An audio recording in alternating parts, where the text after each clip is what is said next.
क्या आपने कभी नोटिस किया है कि कुछ लोग बिना आदेश दिए, बिना बहस किए लोगों से वही काम करवा लेते हैं जो वे चाहते हैं? वे किसी को मजबूर नहीं करते, लेकिन लोग खुद ही उनके हिसाब से फैसले लेने लगते हैं। क्यों? क्या यह कोई जादू है या फिर मानव मन का कोई छुपा हुआ नियम? सच ये है कि मानव दिमाग को सीधे आदेश पसंद नहीं होते, लेकिन अगर आप मनोविज्ञान को समझ लें तो बिना कहे भी लोगों को प्रभावित किया जा सकता है।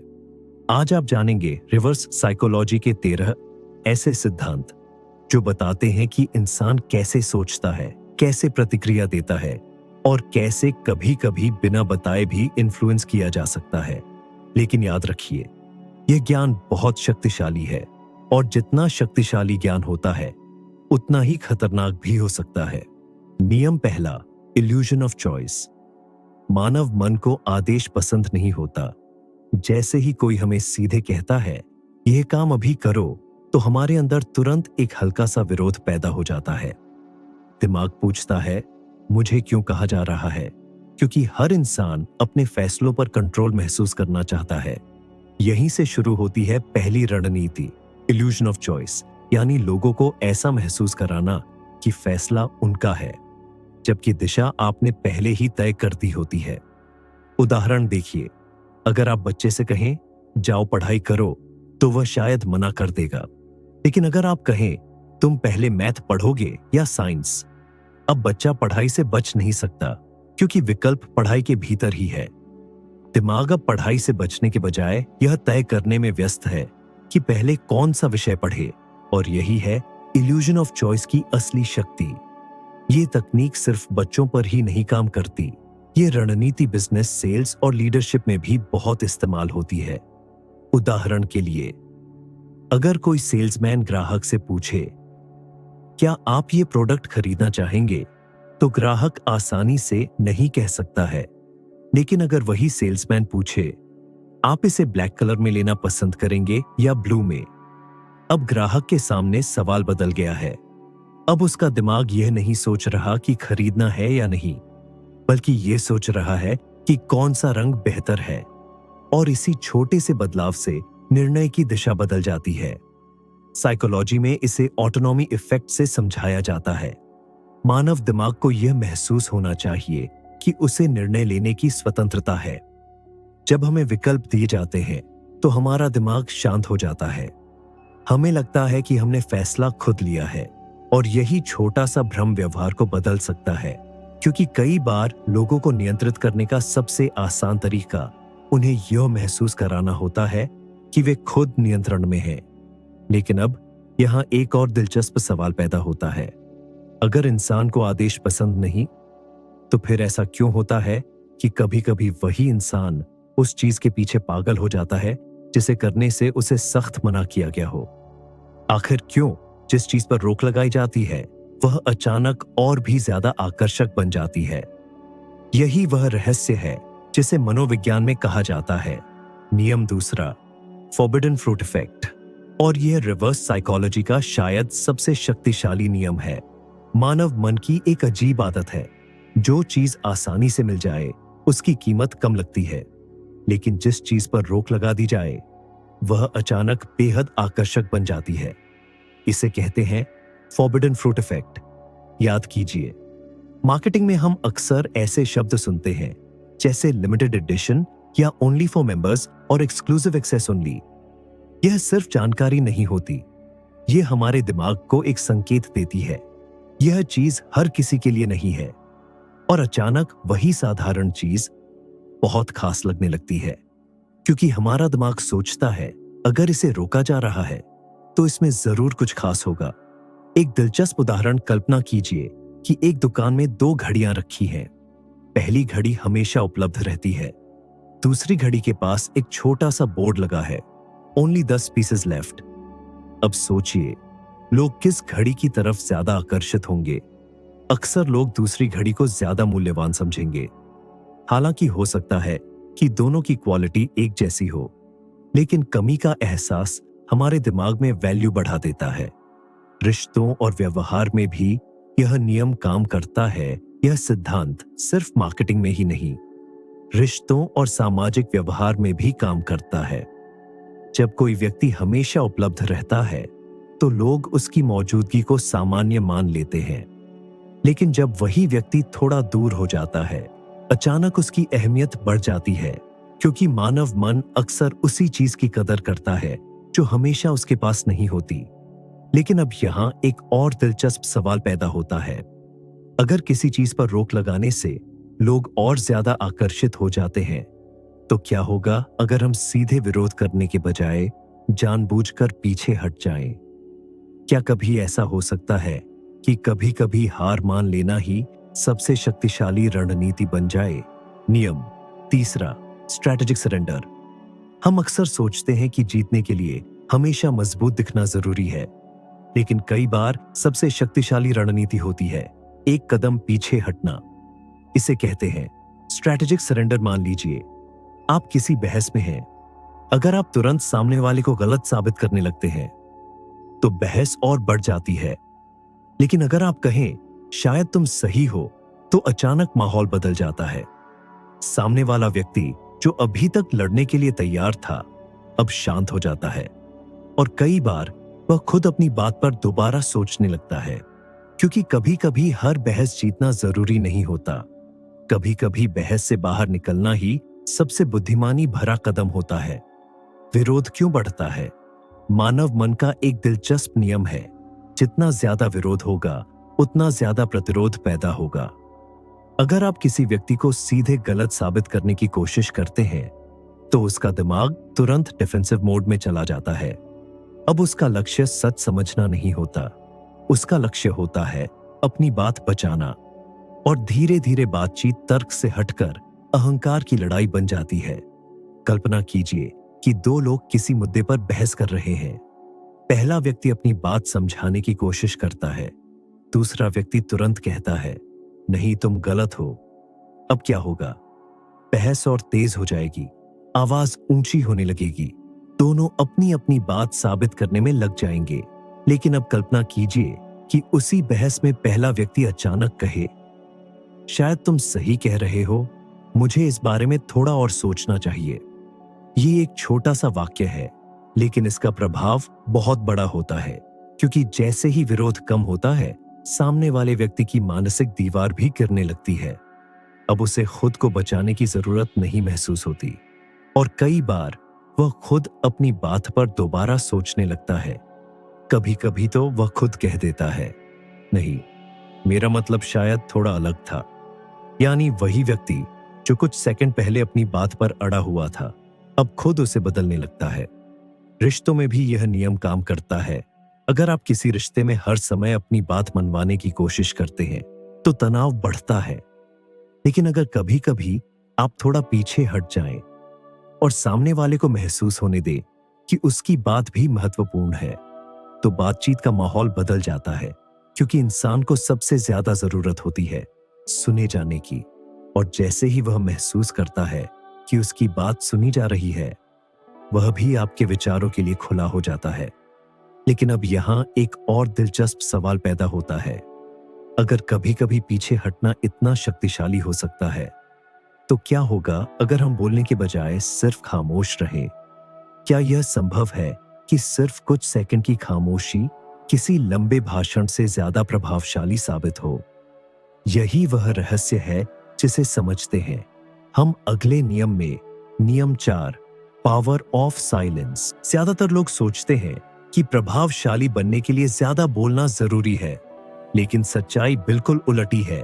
कई बार सबसे ताकतवर शब्द वही होते हैं जो बोले ही नहीं जाते।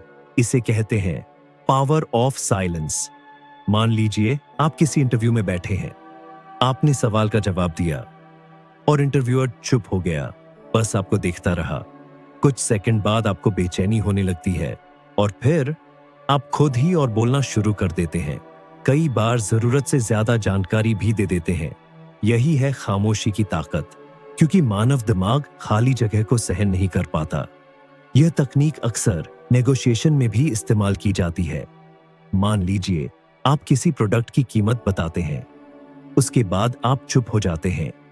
अगर सामने वाला व्यक्ति उस खामोशी को सहन नहीं कर पाता तो वह खुद ही बोलना शुरू कर देता है।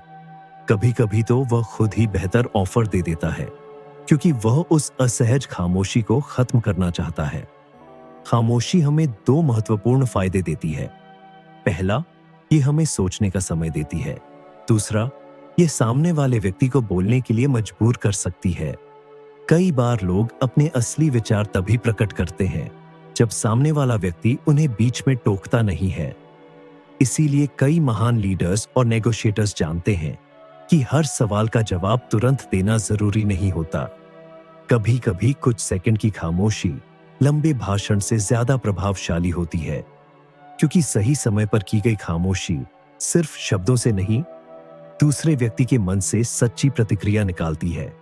और यही कारण है कि इन्फ्लुएंस की दुनिया में कई बार सबसे ताकतवर आवाज वही होती है जो सुनाई ही नहीं देती।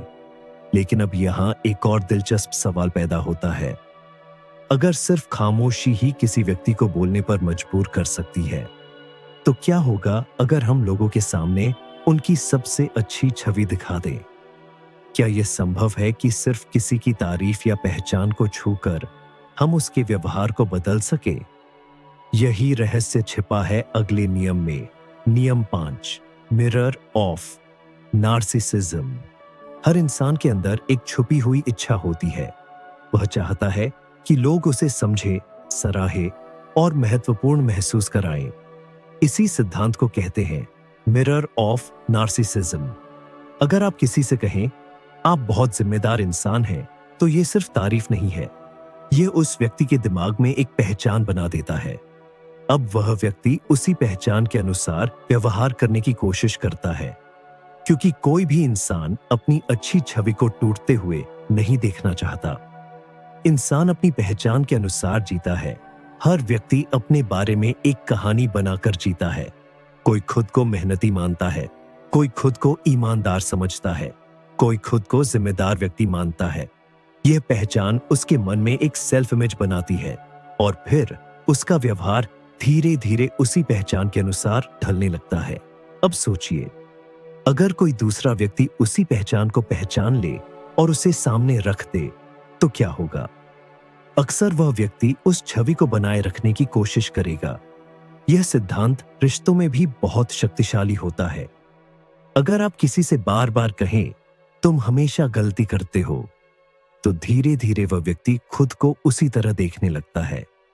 लेकिन अगर आप कहें मुझे पता है कि तुम दिल से बहुत अच्छे इंसान हो, तो कई बार वही व्यक्ति अपने व्यवहार को बेहतर बनाने की कोशिश करता है, क्योंकि इंसान अक्सर वैसा बनने की कोशिश करता है जैसा उसे दिखाया जाता है।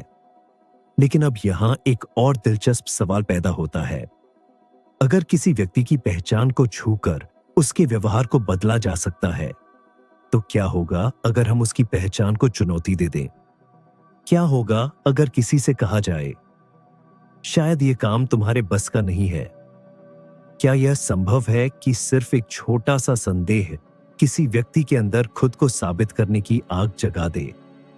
यही रहस्य छिपा है अगले नियम में। नियम 6, ईगो चैलेंज। मानव मन में एक बहुत शक्तिशाली भावना होती है, अहंकार। जब किसी की क्षमता पर सवाल उठाया जाता है, तो उसके अंदर खुद को साबित करने की आग जल उठती है। अगर आप कहें शायद यह काम तुम्हारे बस का नहीं है, तो कई लोग तुरंत सोचते हैं मैं क्यों नहीं कर सकता, और फिर वे दोगुनी मेहनत करते हैं, क्योंकि अब यह काम नहीं रहा। ये उनके ईगो की लड़ाई बन चुका है। जब किसी व्यक्ति की क्षमता पर सवाल उठाया जाता है, तो अक्सर उसके अंदर खुद को साबित करने की तीव्र इच्छा पैदा हो जाती है। मान लीजिए आप किसी से कहते हैं शायद यह काम तुम्हारे बस का नहीं है। ये वाक्य सुनते ही उसके मन में दो संभावनाएं पैदा होती हैं। पहली, वह पीछे हट सकता है, लेकिन दूसरी और अक्सर ज्यादा मजबूत प्रतिक्रिया होती है, मैं क्यों नहीं कर सकता। और उसी क्षण उसका ईगो सक्रिय हो जाता है। अब उसका लक्ष्य सिर्फ काम करना नहीं होता, अब उसका लक्ष्य होता है खुद को साबित करना। स्पोर्ट्स की दुनिया में कई कोच इस तकनीक का इस्तेमाल करते हैं। कल्पना कीजिए, एक खिलाड़ी कठिन अभ्यास से थक चुका है, वह हार मानने वाला है। तभी कोच उससे कहता है शायद तुम इस लेवल के लिए अभी तैयार नहीं हो। ये सुनते ही खिलाड़ी के भीतर कुछ बदल जाता है। अब यह सिर्फ अभ्यास नहीं रह जाता, ये उसके ईगो की बात बन जाती है। वह थकान के बावजूद खुद को साबित करने की कोशिश करता है और कई बार वही खिलाड़ी अपनी सीमाओं से आगे निकल जाता है। लेकिन अब यहां एक और दिलचस्प सवाल पैदा होता है। अगर ईगो को चुनौती देकर किसी व्यक्ति के भीतर प्रेरणा जगाई जा सकती है, तो क्या होगा जब किसी व्यक्ति को बहुत ज्यादा आजसादी और बहुत सारे विकल्प दे दिए जाएं? क्या ज्यादा विकल्प हमेशा बेहतर निर्णय लेने में मदद करते हैं, या फिर कभी-कभी बहुत ज्यादा विकल्प हमारे दिमाग को उलझा भी सकते हैं? यही रहस्य छिपा है अगले नियम में। नियम 7, एंग्जाइटी ऑफ फ्रीडम।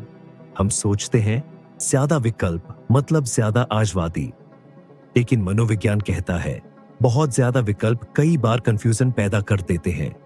इसे कहते हैं चॉइस ओवरलोड।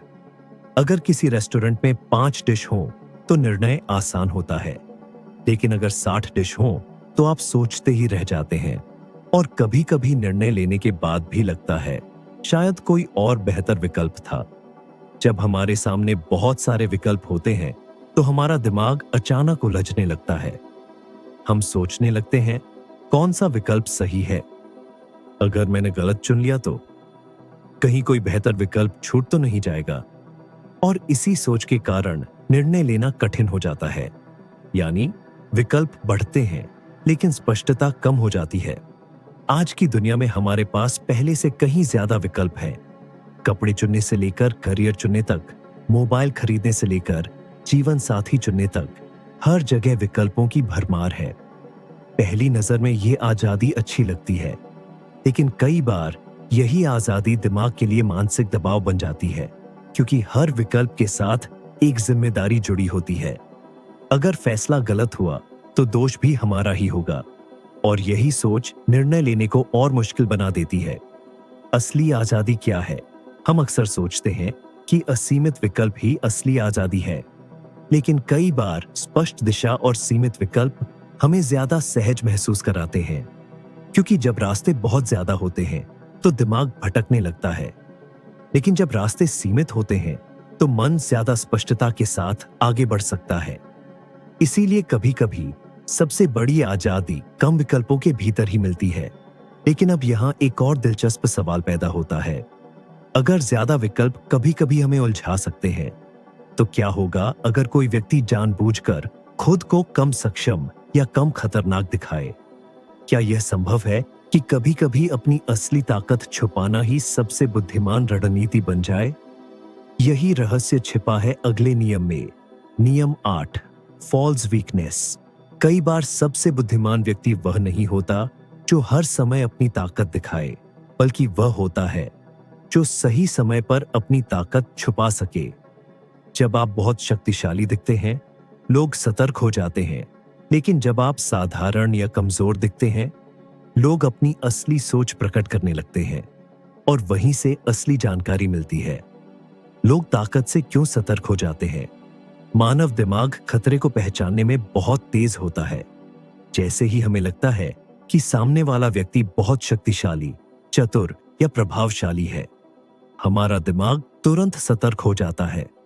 हम अपने शब्दों को सावधानी से चुनने लगते हैं, हम अपनी असली सोच छुपाने लगते हैं, हम अधिक सावधान हो जाते हैं। लेकिन जब सामने वाला व्यक्ति साधारण या कम खतरनाक दिखाई देता है, तो हमारी सावधानी कम हो जाती है, और यहीं से फॉल्स वीकनेस स्ट्रैटेजी काम करना शुरू करती है। इतिहास में कई महान रणनीतिकारों ने इस सिद्धांत का उपयोग किया है। कई युद्धों में सेनाएं जानबूझकर खुद को कमजोर दिखाती थीं। दुश्मन को लगता था कि वे आसानी से जीत सकते हैं, और इसी आत्मविश्वास में वे सावधानी छोड़ देते थे। लेकिन यही उनकी सबसे बड़ी गलती बन जाती थी, क्योंकि असली रणनीति अभी सामने आई ही नहीं थी। यह रणनीति सिर्फ युद्ध या राजनीति में ही नहीं, बल्कि रोजमर्रा की जिंदगी में भी काम करती है। कई बार जो व्यक्ति हर समय अपनी ताकत दिखाता है, वह लोगों को असहज कर देता है, लेकिन जो व्यक्ति विनम्र, शांत और साधारण दिखाई देता है, लोग उसके साथ ज्यादा सहज महसूस करते हैं। वे उसके सामने अपनी असली सोच और भावनाएं व्यक्त करने लगते हैं। और यहीं से असली समझ पैदा होती है। लेकिन अब यहाँ एक और दिलचस्प सवाल पैदा होता है।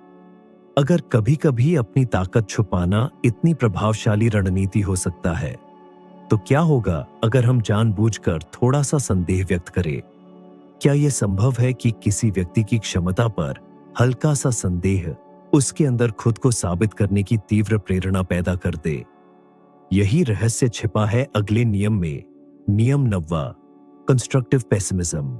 हम अक्सर सोचते हैं कि लोगों को प्रेरित करने का सबसे अच्छा तरीका है उन्हें लगातार प्रोत्साहित करना, उन्हें बताना, तुम ये कर सकते हो, तुम बहुत सक्षम हो, तुम जरूर सफल होगे।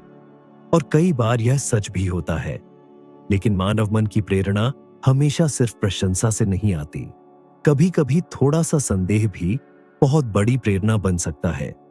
इसी सिद्धांत को कहा जाता है कंस्ट्रक्टिव पेसिमिज्म, यानी ऐसा संदेह जो व्यक्ति को तोड़े नहीं बल्कि उसे खुद को साबित करने के लिए प्रेरित करे। संदेह कभी कभी आग जगा देता है। मान लीजिए कोई व्यक्ति किसी मुश्किल काम को देखकर कहता है, मुझसे यह नहीं होगा। अगर आप तुरंत कहें, नहीं तुम कर सकते हो, तो वह शायद थोड़ी देर के लिए प्रेरित हो जाए। लेकिन कई बार एक अलग प्रतिक्रिया ज्यादा प्रभावशाली हो सकती है। अगर आप कहें, हो सकता है यह काम अभी तुम्हारे लेवल से थोड़ा मुश्किल हो, यह वाक्य सुनते ही उसके भीतर दो संभावनाएं पैदा होती हैं। पहली, वह सच में हार मान ले, लेकिन दूसरी, वह इसे एक चुनौती की तरह ले और उसके भीतर एक आवाज उठे, मैं तुम्हें गलत साबित करके दिखाऊंगा।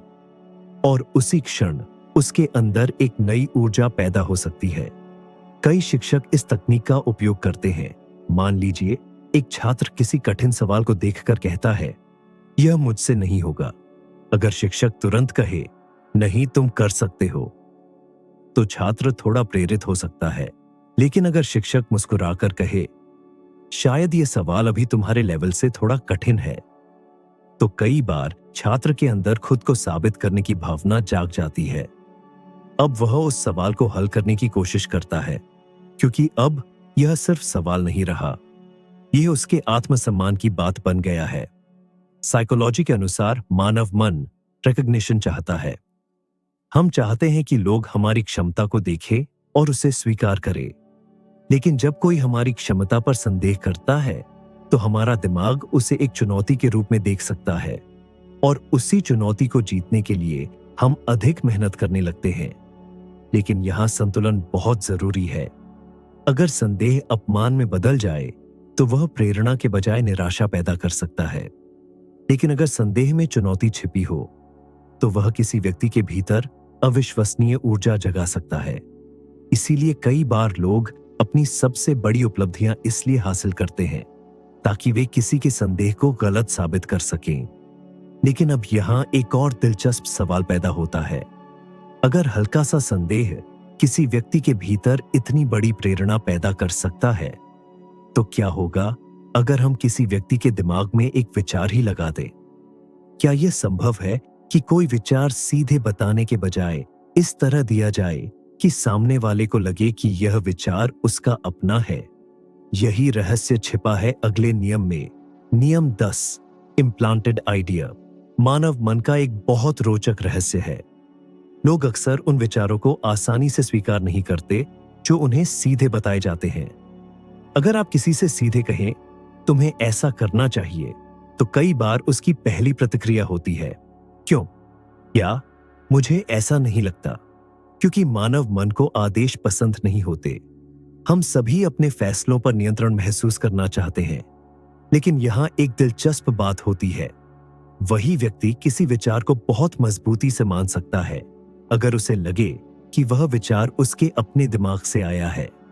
यही सिद्धांत कहलाता है इम्प्लांटेड आइडिया, यानी किसी व्यक्ति के मन में विचार डालना, लेकिन इस तरह कि उसे लगे कि यह विचार उसका अपना है। जब कोई विचार हमें बाहर से मिलता है, तो हमारा दिमाग उसे जांचने लगता है। लेकिन जब वही विचार हमारे अपनी सोचने की प्रक्रिया से निकलता हुआ लगता है, तो हम उससे ज्यादा जुड़ जाते हैं, क्योंकि अब वह सिर्फ जानकारी नहीं है, वह हमारे अपने विचार का हिस्सा बन जाता है। मान लीजिए आप अपने दोस्त को सलाह देते हैं, तुम्हें यह काम शुरू कर देना चाहिए। संभव है वह तुरंत कहे, मुझे नहीं लगता कि यह सही समय है। लेकिन अगर आप उससे पूछें, क्या तुम्हें नहीं लगता कि अगर तुम अभी शुरू करो तो तुम्हें ज्यादा अनुभव मिल सकता है? अब स्थिति बदल जाती है। अब यह आदेश नहीं है, यह एक सवाल है, और सवाल दिमाग को सोचने पर मजबूर करता है। जैसे ही वह व्यक्ति इस सवाल पर विचार करता है, उसके मन में खुद एक विचार बनने लगता है, और अगर वह उसी निष्कर्ष पर पहुंचता है तो उसे लगता है कि यह निर्णय उसका अपना है। यही है इम्प्लांटेड आइडिया की असली शक्ति। साइकोलॉजी में इस सिद्धांत को सेल्फ जनरेटेड पर्सुएजन कहा जाता है।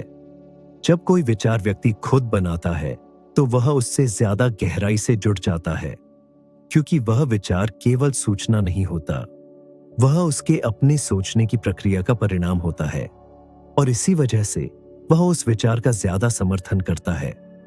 इसीलिए कई प्रभावशाली लोग सीधे जवाब देने के बजाय सवाल पूछते हैं, क्योंकि सवाल दिमाग को सक्रिय कर देते हैं, वे व्यक्ति को सोचने पर मजबूर करते हैं। और जब कोई विचार किसी के अपने मन से पैदा होता है तो वह सबसे मजबूत विचार बन जाता है, क्योंकि वह विचार अब सिर्फ सुना हुआ नहीं है, सोचा हुआ है। लेकिन अब यहां एक और दिलचस्प सवाल पैदा होता है। अगर किसी विचार को इस तरह प्रस्तुत किया जाए कि वह ज्यादा आकर्षक लगे, तो क्या यह संभव है कि लोग उसी विचार को ज्यादा मूल्यवान समझने लगे? क्या यह भी संभव है कि किसी चीज की कीमत उसकी असली कीमत से नहीं, बल्कि उसकी तुलना में दिखाई गई चीजों से तय होती हो? यही रहस्य छिपा है अगले नियम में। नियम 11, कॉन्ट्रास्ट प्रिंसिपल। मानव दिमाग चीजों को हमेशा अकेले नहीं समझता। हम अक्सर किसी चीज की असली कीमत तभी समझते हैं जब हमें उसे किसी दूसरी चीज से तुलना करने का मौका मिलता है।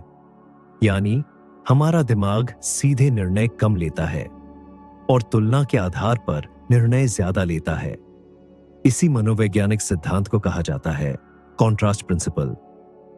मानव दिमाग को चीजों को समझने के लिए संदर्भ यानी कॉन्टेक्स्ट की जरूरत होती है। अगर कोई संख्या, कीमत या अनुभव अकेले सामने रखा जाए तो दिमाग को उसे समझने में कठिनाई होती है। लेकिन जैसे ही उसे किसी दूसरी चीज से तुलना करने का मौका मिलता है, दिमाग तुरंत निर्णय बना लेता है। कल्पना कीजिए, आप एक दुकान में जाते हैं। सबसे पहले दुकानदार आपको एक जैकेट दिखाता है जिसकी कीमत है 8,000 रुपए। आप तुरंत सोचते हैं ये बहुत महंगा है। फिर दुकानदार आपको दूसरी जैकेट दिखाता है जिसकी कीमत है 4,000 रुपए। अब 4,000 रुपए अचानक ज्यादा रीजनेबल लगने लगते हैं। हालांकि अगर आपने वही जैकेट सबसे पहले देखी होती तो शायद 4,000 रुपए भी आपको महंगे लगते। लेकिन क्योंकि आपने पहले 8,000 रुपए की चीज देखी, आपका दिमाग अब तुलना कर रहा है और उसी तुलना ने आपके निर्णय को बदल दिया। यही है कॉन्ट्रास्ट प्रिंसिपल की ताकत। रोजमर्रा की जिंदगी में भी कॉन्ट्रास्ट प्रिंसिपल हमारे रोजमर्रा के फैसलों में भी काम करता है। अगर आप बहुत गर्म पानी में हाथ डालने के बाद गुनगुने पानी को छुए तो वह ठंडा लगता है। लेकिन अगर आप पहले ठंडे पानी को छुए और फिर उसी गुनगुने पानी को छुए तो वह गर्म लगता है। पानी वही है, लेकिन आपका अनुभव तुलना के कारण बदल गया। लेकिन अब यहां एक और दिलचस्प सवाल पैदा होता है। अगर लोगों के निर्णय इतनी आसानी से बदल सकते हैं, तो क्या होगा अगर कोई व्यक्ति जानबूझकर हर काम में अपनी पूरी क्षमता दिखाना ही बंद कर दे? क्या यह संभव है कि कभी-कभी खुद को थोड़ा कम सक्षम दिखाना हमें अनावश्यक जिम्मेदारियों से बचा सकता है? और क्या यह भी एक रणनीति हो सकती है?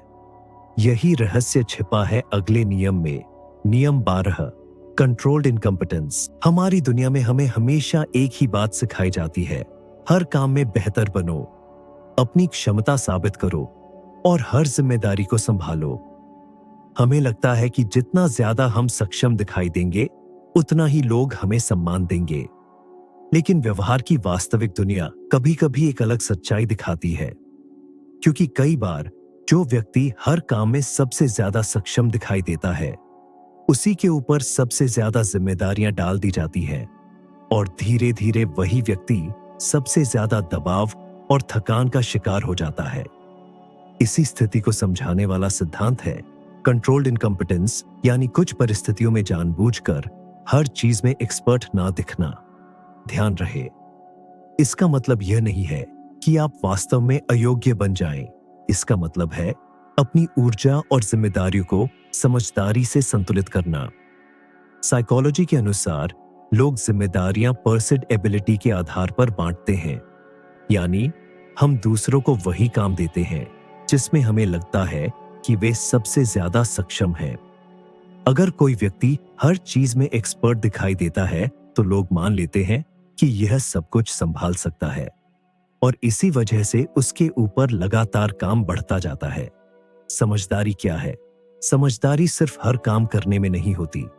समझदारी इस बात में होती है कि कौन सा काम वास्तव में आपके करने लायक है और कौन सा काम दूसरों को करने देना बेहतर है। क्योंकि अगर आप हर चीज खुद करने की कोशिश करेंगे तो अंत में आपकी ऊर्जा बिखर जाएगी। लेकिन अगर आप अपने ध्यान को सही जगह पर केंद्रित रखते हैं तो आपकी क्षमता और प्रभाव दोनों बढ़ सकते हैं।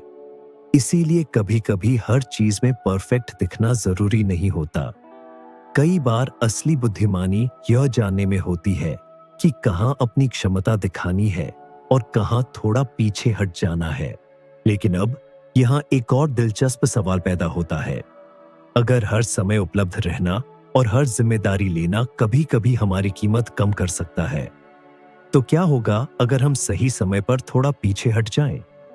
क्या यह संभव है कि हमारी अनुपस्थिति हमारी मौजूदगी को और ज्यादा मूल्यवान बना दे?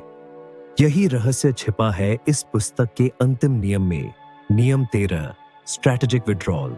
मानव मन का एक बहुत गहरा नियम है। जो चीज हमेशा उपलब्ध रहती है उसकी कीमत धीरे धीरे कम होने लगती है, लेकिन जो चीज दुर्लभ हो, जो हर समय मौजूद ना हो, उसकी अहमियत अचानक बढ़ जाती है। इसी सिद्धांत को कहा जाता है स्ट्रैटेजिक विड्रॉल, यानी सही समय पर जानबूझकर थोड़ा पीछे हट जाना। यह भागना नहीं है, यह दूरी बनाना नहीं है, यह एक मनोवैज्ञानिक रणनीति है। जब कोई व्यक्ति हर समय उपलब्ध रहता है, लोग धीरे धीरे उसकी मौजूदगी को सामान्य मान लेते हैं। उसकी उपस्थिति एक आदत बन जाती है और अक्सर लोग उस चीज की कदर कम करने लगते हैं जो हमेशा उनके पास होती है। उदाहरण के लिए, अगर कोई व्यक्ति हर कॉल का तुरंत जवाब देता है, हर समय मदद के लिए तैयार रहता है और हमेशा उपलब्ध रहता है, तो लोग मान लेते हैं कि वह हमेशा रहेगा, और धीरे धीरे उसकी मौजूदगी की कीमत कम होने लगती है। लेकिन जैसे ही वही व्यक्ति थोड़ा पीछे हटता है, जैसे ही उसकी उपलब्धता कम हो जाती है, लोग अचानक उसकी कमी महसूस करने लगते हैं। उन्हें एहसास होने लगता है कि उस व्यक्ति की मौजूदगी कितनी महत्वपूर्ण थी। यही है स्ट्रैटेजिक विड्रॉल की ताकत, क्योंकि दूरी कई बार मूल्य को बढ़ा देती है। रिश्तों में भी यह नियम काम करता है। अगर कोई व्यक्ति हमेशा उपलब्ध रहता है, हमेशा हाँ कहता है और हमेशा दूसरों के लिए मौजूद रहता है, तो कई बार लोग उसकी अहमियत को सामान्य मान लेते हैं। लेकिन जब वही व्यक्ति अपने समय और ऊर्जा की सीमाएं तय करता है और हर समय उपलब्ध नहीं रहता, तो लोग उसकी उपस्थिति को ज्यादा महत्व देने लगते हैं। क्योंकि मानव मन अक्सर उसी चीज की कदर करता है जो हमेशा उसके पास नहीं होती। स्ट्रैटेजिक विड्रॉल का मतलब दूसरों से दूर भागना नहीं है। इसका मतलब है अपनी उपलब्धता को समझदारी से नियंत्रित करना। हर समय आगे रहना जरूरी नहीं। कभी कभी सही समय पर एक कदम पीछे हट जाना सबसे प्रभावशाली रणनीति बन सकता है, क्योंकि वही दूरी लोगों को यह एहसास दिलाती है कि आपकी मौजूदगी वास्तव में कितनी महत्वपूर्ण है। और शायद यही कारण है कि प्रभाव और सम्मान की दुनिया में सबसे शक्तिशाली लोग वे नहीं होते जो हर समय दिखाई देते हैं, बल्कि वे होते हैं जो जानते हैं कि कब सामने आना है और कब चुपचाप पीछे हट जाना है। अब अंतिम विचार, इन सभी 13 नियमों को ध्यान से देखें तो एक बात साफ दिखाई देती है। मानव व्यवहार हमेशा पूरी तरह तर्कसंगत नहीं होता। हमारे निर्णय भावनाओं, अहंकार, स्वतंत्रता की इच्छा और दूसरों की धारणा से प्रभावित होते हैं। जब आप इन मनोवैज्ञानिक पैटर्न्स को समझते हैं, तो आप सिर्फ दूसरों को ही नहीं, खुद को भी बेहतर समझने लगते हैं। और शायद यही सच्ची बुद्धिमत्ता की शुरुआत है, क्योंकि असली शक्ति दूसरों को नियंत्रित करने में नहीं, मानव स्वभाव को समझने में होती है। ये सभी सिद्धांत हमें मानव मन को समझने में मदद करते हैं। लेकिन एक बात हमेशा याद रखिए, इन्फ्लुएंस और मैनिपुलेशन अलग चीजें हैं। ज्ञान का उपयोग लोगों को नियंत्रित करने के लिए नहीं, बल्कि उन्हें समझने के लिए होना चाहिए, क्योंकि लंबे समय में सबसे बड़ी शक्ति विश्वास होती है। अगर आपको मानव मन, साइकोलॉजी और पावर डायनामिक्स के ऐसे गहरे रहस्य जानना पसंद है, तो इस चैनल को अभी सब्सक्राइब करें, क्योंकि यहाँ हम ऐसी ही किताबों और विचारों को सरल कहानियों और उदाहरणों के साथ समझते हैं। और याद रखिए, सबसे बड़ी शक्ति दूसरों को नियंत्रित करने में नहीं, मानव स्वभाव को समझने में है।